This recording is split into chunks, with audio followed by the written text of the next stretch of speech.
The Man in a Case, written by Anton Chekhov, translated by Constance Garnett, and performed by Frank Marcopolos of frankmarcopolos.com. Bookwarium Audio. At the furthest end of the village of Mironositsko, some belated sportsmen lodged for the night in the elder Prokofi's barn. There were two of them, the veterinary surgeon Ivan Ivanovitch and the schoolmaster Burkin. Ivan Ivanovitch had a rather strange double-barreled surname, Chimska-Himalayski, which did not suit him at all, and he was called simply Ivan Ivanovitch all over the province.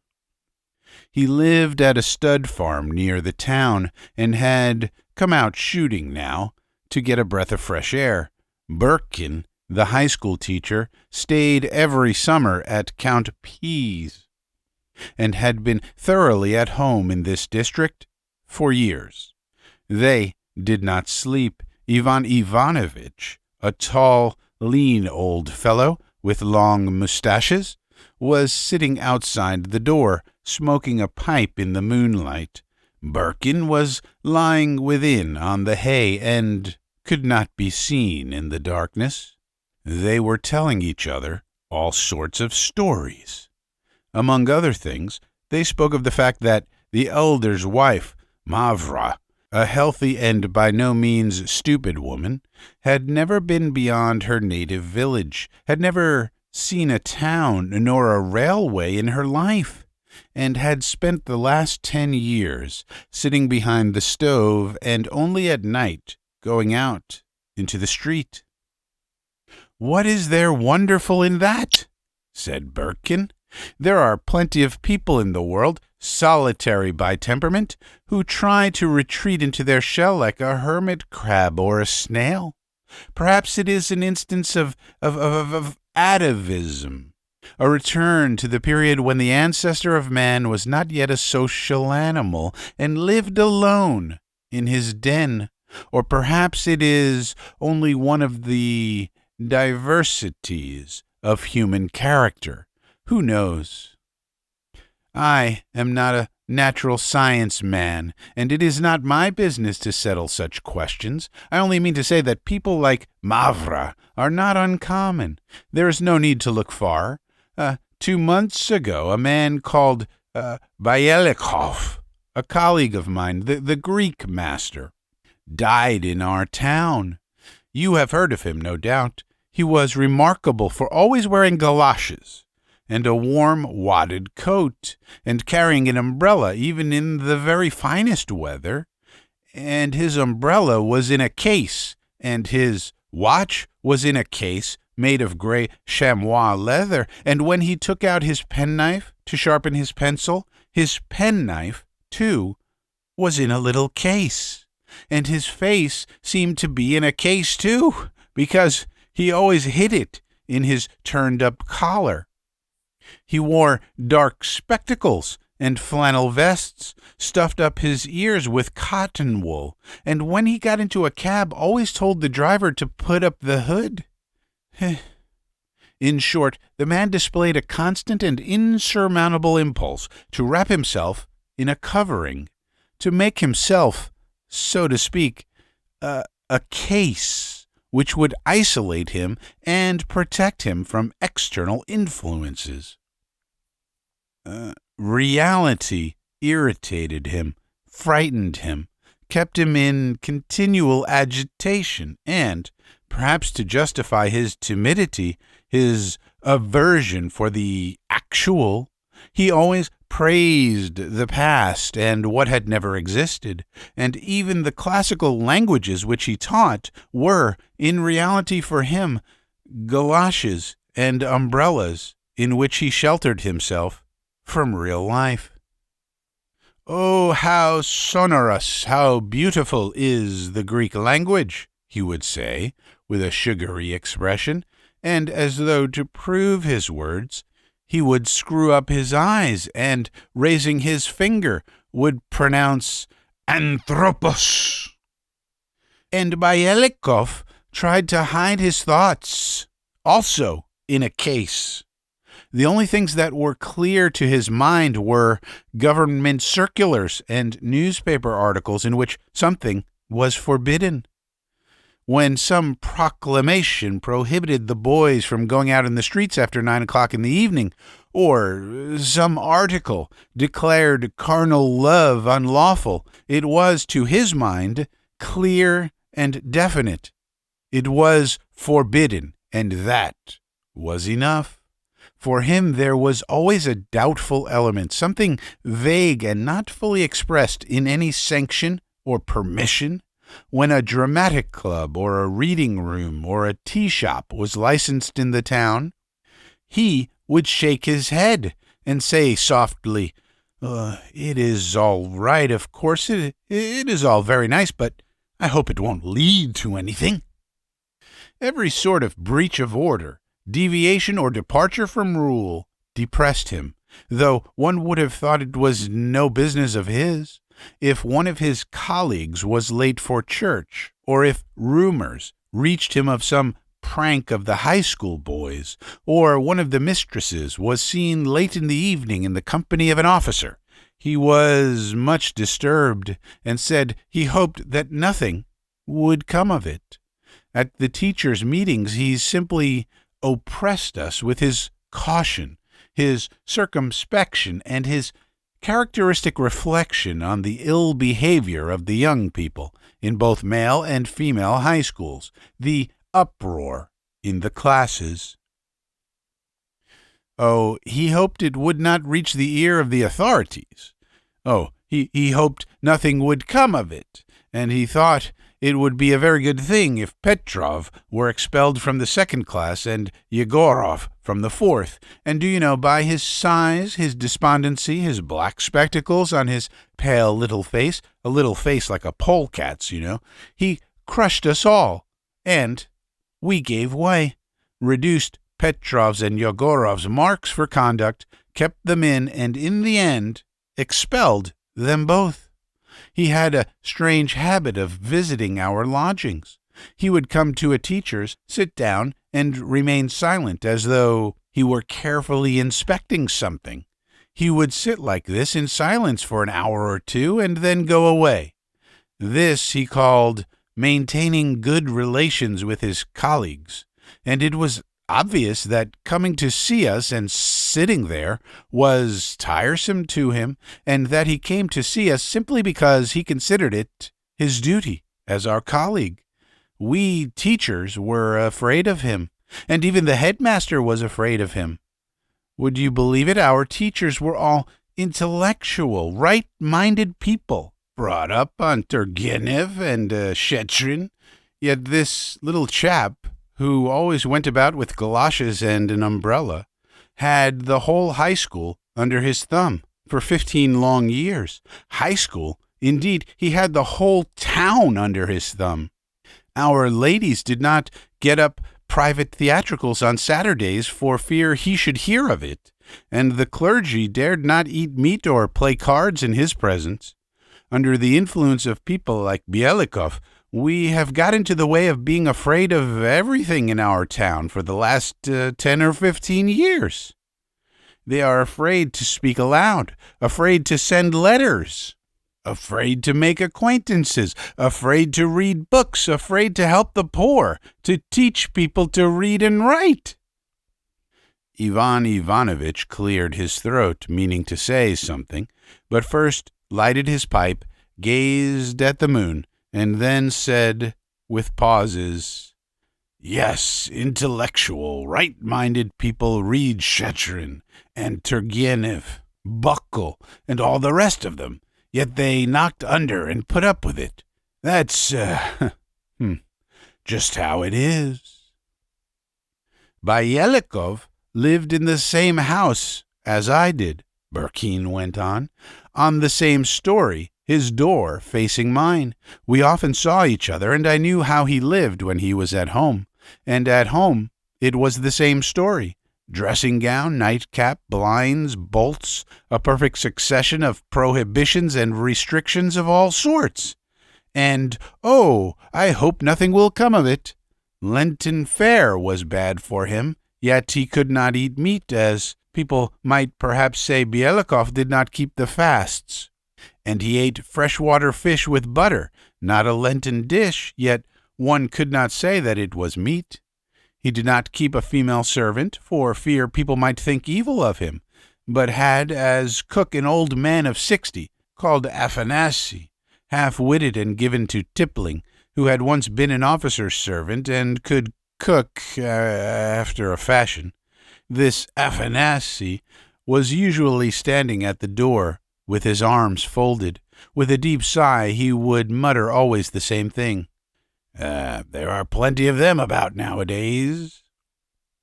Belikov had a little bedroom like a box. His bed had curtains. When he went to bed, he covered his head over. It was hot and stuffy. The wind battered on the closed doors. There was a droning noise in the stove and a sound of sighs from the kitchen, ominous sighs, and he felt frightened under the bedclothes. He was afraid that something might happen, that Afanasy might murder him, that thieves might break in, and so he had troubled dreams all night, and in the morning, when we went together to the high school, he was depressed and pale. And it was evident that the high school full of people excited dread and aversion in his whole being, and that to walk beside me was irksome to a man of his solitary temperament. "They make a great noise in our classes," he used to say, as though trying to find an explanation for his depression. "It's beyond anything." And the Greek master, this man in a case, would you believe it, almost got married. Ivan Ivanovitch glanced quickly into the barn and said, "Oh, you are joking." "Yes, strange as it seems, he almost got married. A new teacher of history and geography, Mikhail Kovalenko, a little Russian, was appointed. He came not alone, but with his sister, Varinka. He was a tall, dark young man, with huge hands, and one could see from his face that he had a bass voice, and, in fact, he had a voice that seemed to come out of a barrel. Boom, boom, boom.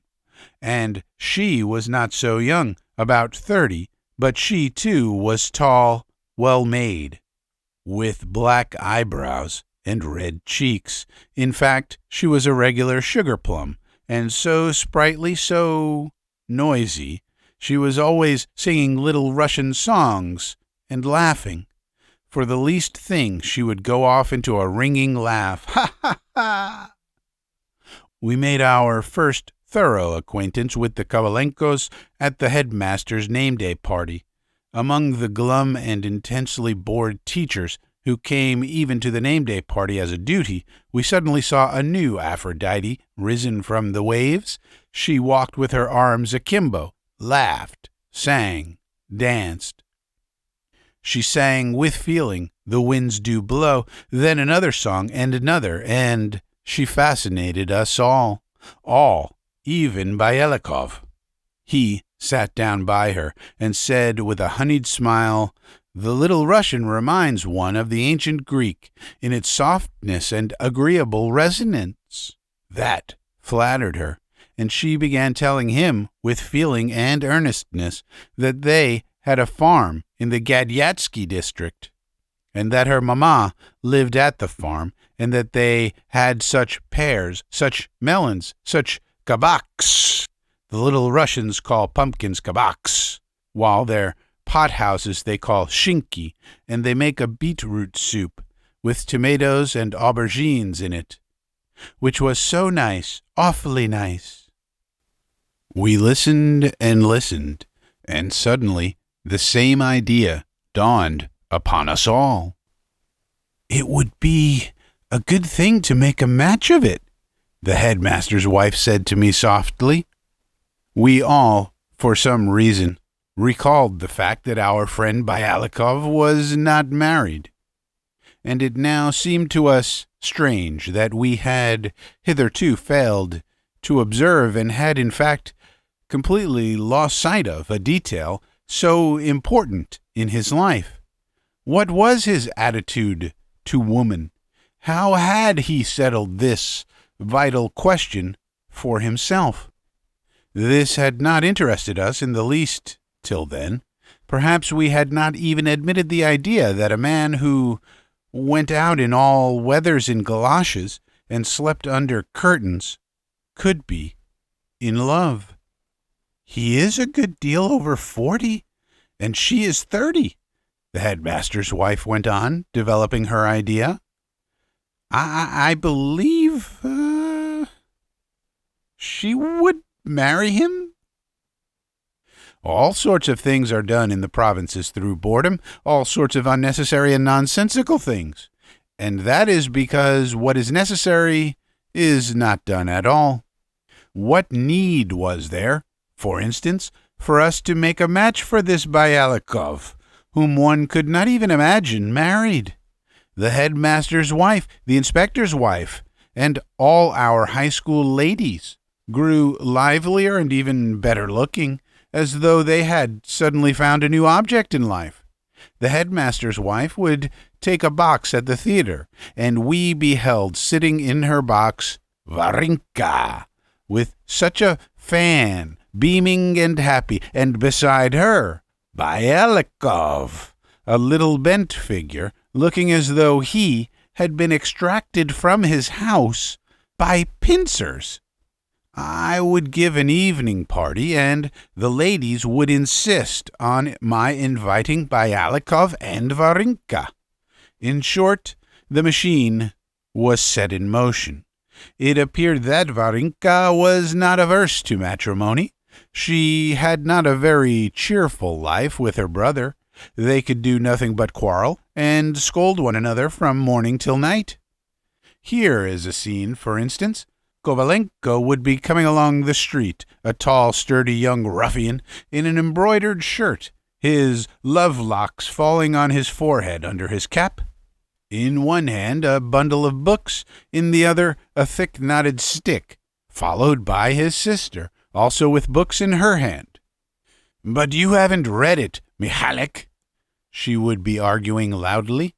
"I tell you, I swear you have not read it at all." "And I tell you I have read it," cries Kovalenko, thumping his stick on the pavement. "Oh, my goodness, Mihailek, why are you so cross? We are arguing about principles." "I tell you that I have read it," Kovalenko would shout more loudly than ever. And at home, if there was an outsider present, there was sure to be a skirmish. Such a life must have been wearisome, and of course she must have longed for a home of her own. Besides, there was her age to be considered. There was no time left to pick and choose. It was a case of marrying anybody, even a Greek master. And indeed, most of our young ladies don't mind whom they marry, so long as they do get married. However that may be, Varinka began to show an unmistakable partiality for Belikov. And Belikov? He used to visit Kovalenko just as he did us. He would arrive, sit down, and remain silent. He would sit quiet, and Varinka would sing to him, "The Winds Do Blow," or would look pensively at him with her dark eyes, and would suddenly go off into a peal. Ha ha ha ha! Suggestion plays a great part in love affairs, and still more in getting married. Everybody, both his colleagues and the ladies, began assuring Belikov that he ought to get married, that there was nothing left for him in life but to get married. We all congratulated him, with solemn countenances, delivered ourselves of various platitudes, such as, "Marriage is a serious step." Besides, Varinka was good-looking and interesting. She was the daughter of a civil councillor, and had a farm. And what was more, she was the first woman who had been warm and friendly in her manner to him. His head was turned, and he decided that he really ought to get married. Well, At that point you ought to have taken away his galoshes and umbrella, said Ivan Ivanovitch. Only fancy! That turned out to be impossible. He put Varinka's portrait on his table, kept coming to see me and talking about Varinka and home life, saying marriage was a serious step. He was frequently at Kovalenko's, and he did not alter his manner of life in the least. On the contrary, indeed, his determination to get married seemed to have a depressing effect on him. He grew thinner and paler, and seemed to retreat further and further into his case. I like Varvara Savishna, he used to say to me with a faint and wry smile, and I know that everyone ought to get married, but, all this has happened so suddenly. One must think a little. What is there to think over? I used to say to him. Get married. That is all. No, marriage is a serious step. One must first weigh the duties before one, the responsibilities, that nothing may go wrong afterwards. It worries me so much that I don't sleep at night. And I must confess, I am afraid. Her brother and she have a strange way of thinking. They look at things strangely, and her disposition is very impetuous. One may get married, and then there is no knowing. One may find oneself in an unpleasant position. And he did not make an offer. He kept putting it off, to the great vexation of the headmaster's wife and all our ladies. He went on weighing his future duties and responsibilities, and meanwhile he went for a walk with Varinka almost every day. Possibly he thought that this was necessary in his position, and came to see me to talk about family life. And in all probability, in the end, he would have proposed to her, and would have made one of those unnecessary, stupid marriages, such as are made by thousands among us from being bored and having nothing to do, if it had not been for a kolossaliche scandal. I must mention that Varinka's brother Kovalenko detested Belikov from the first day of their acquaintance, and could not endure him. I don't understand, he used to say to us, shrugging his shoulders. I don't understand how you can put up with that sneak, that nasty fizz. Ugh. How can you live here? The atmosphere is stifling and unclean. Do you call yourselves schoolmasters, teachers? You are paltry government clerks. You keep, not a temple of science, but a department for red tape and loyal behavior, and it smells as sour as a police station. No, my friends, I will stay with you for a while, and then I will go to my farm, and there catch crabs and teach the little Russians. I shall go, and you can stay here with your Judas. Damn his soul. Or he would laugh till he cried, first in a loud bass, then in a shrill, thin laugh, and ask me, waving his hands, "What does he sit here for? What does he want? He sits and stares." He even gave Belikov a nickname, the Spider, and it will readily be understood that we avoided talking to him of his sister's being about to marry the Spider. And on one occasion, when the headmaster's wife hinted to him what a good thing it would be to secure his sister's future with such a reliable, universally respected man as Belikov, he frowned and muttered, "It's not my business. Let her marry a reptile if she likes. I don't like meddling in other people's affairs." Now, hear what happened next. Some mischievous person drew a caricature of Belikov walking along in his galoshes with his trousers tucked up under his umbrella, with Varinka on his arm. Below, the inscription, "Anthropos in love." The expression was caught to a marvel, The artist must have worked for more than one night, for the teachers of both the boys' and girls' high schools, the teachers of the seminary, the government officials, all received a copy. Belikov received one too. The caricature made a very painful impression upon him. We went out together. It was the 1st of May, a Sunday, and all of us, the boys and the teachers, had agreed to meet at the high school and then to go for a walk together to a wood beyond the town. We set off, and he was green in the face and gloomier than a storm cloud. "What wicked, ill-natured people there are," he said, and his lips quivered. I felt really sorry for him.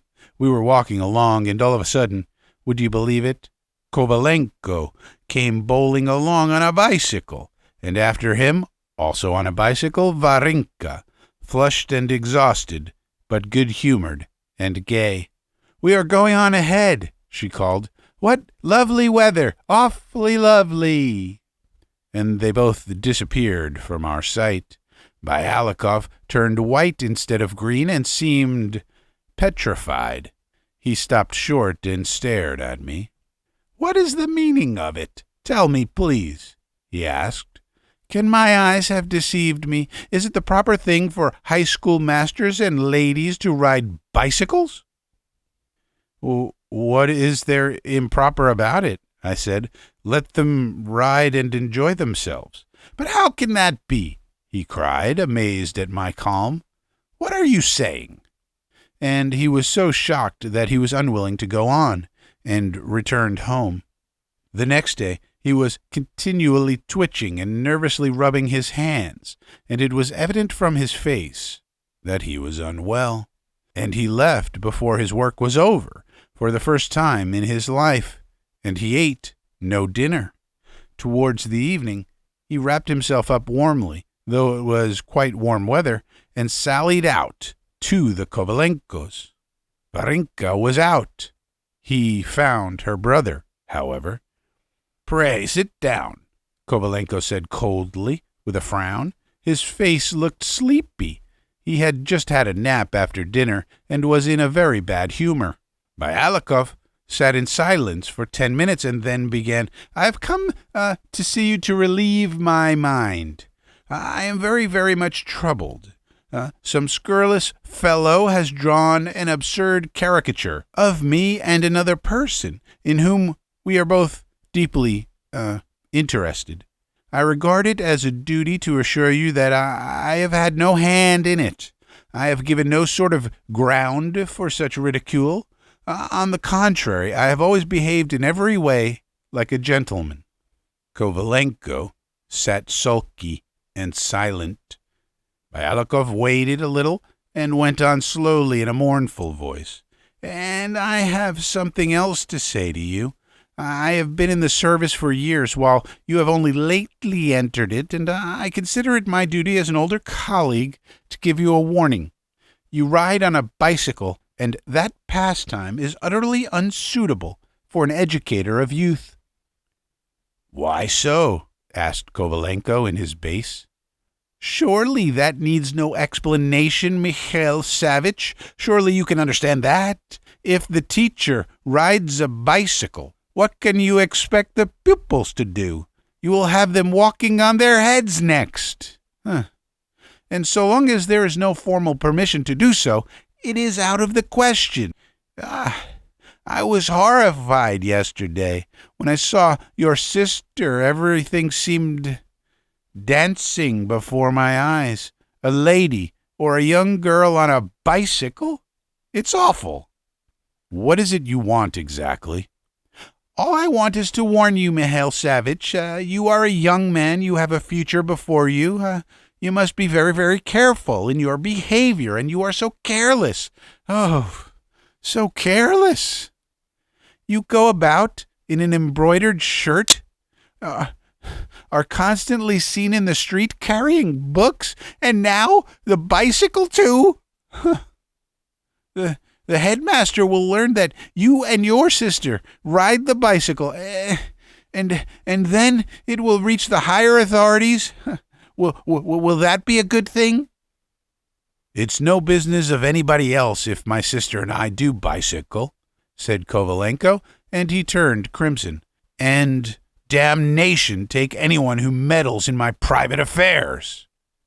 Belikov turned pale and got up.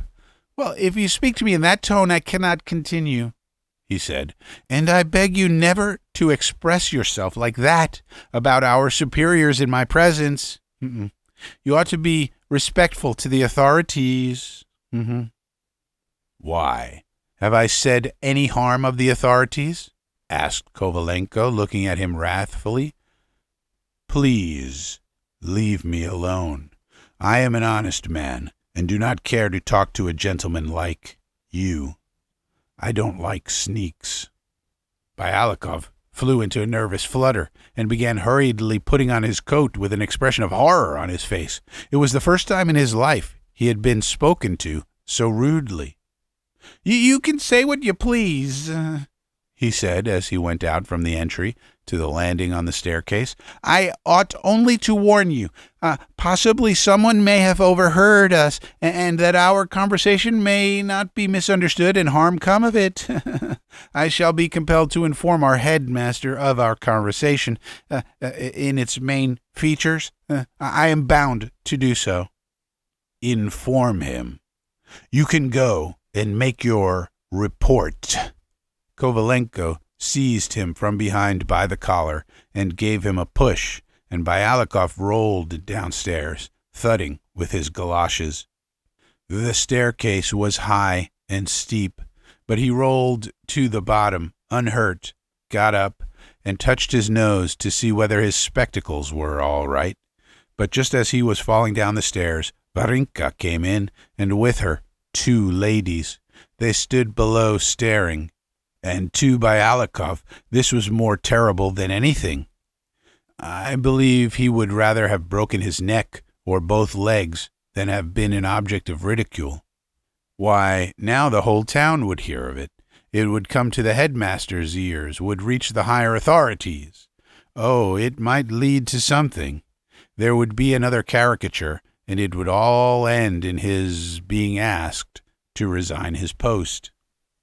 When he got up, Varinka recognized him, and, looking at his ridiculous face, his crumpled overcoat, and his galoshes, not understanding what had happened and supposing that he had slipped down by accident, could not restrain herself, and laughed, loud enough to be heard by all the flats.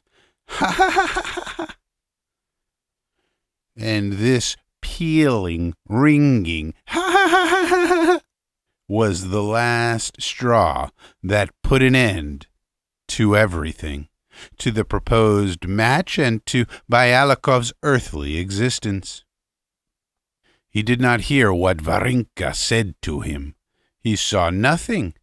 On reaching home, the first thing he did was to remove her portrait from the table. Then he went to the bed, and he never got up again. 3 days later, Afanasy came to me and asked whether we should not send for the doctor, as there was something wrong with his master. I went in to Belikov. He lay silent behind the curtain, covered with a quilt. If one asked him a question, he said yes or no, and not another sound. He lay there while Afanasy, gloomy and scowling, hovered about him, sighing heavily and smelling like a pothouse. A month later, Belikov died. We all went to his funeral. That is, both the high schools and the seminary. Now, when he was lying in his coffin, his expression was mild, agreeable, even cheerful, as though he were glad that he had at last been put into a case which he would never leave again. Yes, he had attained his ideal, and as though in his honor it was dull, rainy weather on the day of his funeral, and we all wore galoshes and took our umbrellas.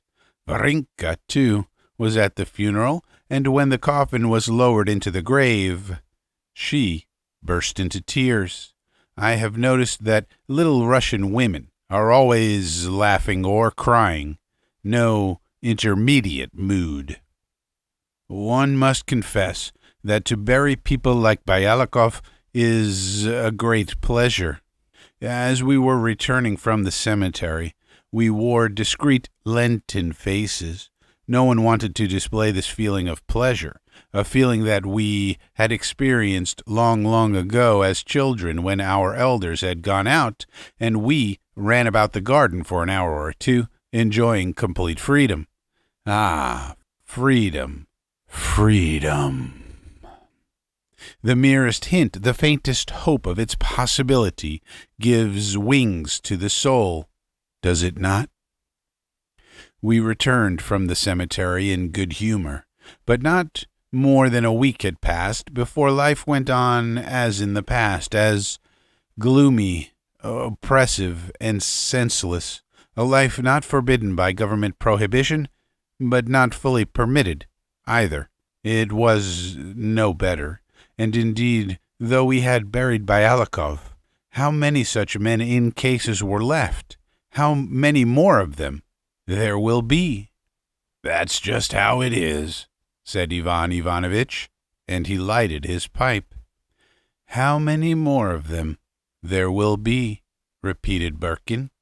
The schoolmaster came out of the barn. He was a short, stout man, completely bald, with a black beard down to his waist.